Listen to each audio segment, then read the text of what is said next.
Reigning German champions Borussia Dortmund have struggled to find their form in the Bundesliga this season, piling pressure on manager Jurgen Klopp. However, the German side have enjoyed better fortunes in the Champions League. They currently sit in second place in Group D after a win over Ajax and an away draw to English champions Manchester City. But this week, Klopp and his side face the daunting challenge of Real Madrid. The Borussia Dortmund manager Jurgen Klopp is facing his most difficult challenge since taking over the hot seat at the Westfalenstadion. At the moment, Dortmund are a long way off the pace domestically speaking, with Bayern Munich really leaving them in their wake, and they were beaten at the weekend by Schalke in the derby. All in all, it's not been a successful start to the season for Klopp and Dortmund, and if they're going to have any chance of success this season, it's going to need to come in the Champions League.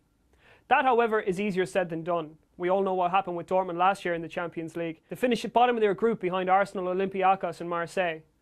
And their young team was shown up to be inexperienced and somewhat naive against more experienced opponents. And they don't come more experienced than Real Madrid. But Madrid have been struggling domestically themselves, and Klopp will hope his side can leave their Bundesliga woes to one side and put in a strong performance this week against the Spanish champions.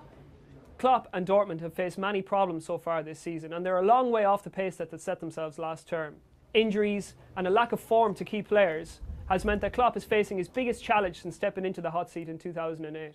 He has a reputation for improving teams. They've finished 6th, 5th before they won 2 consecutive titles, and even last year's was a double.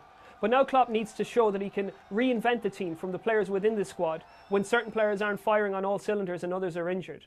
He needs to improve the communication in his backline between Subotic and Hummels, because if Real Madrid smell blood, they could really take Dortmund apart this week.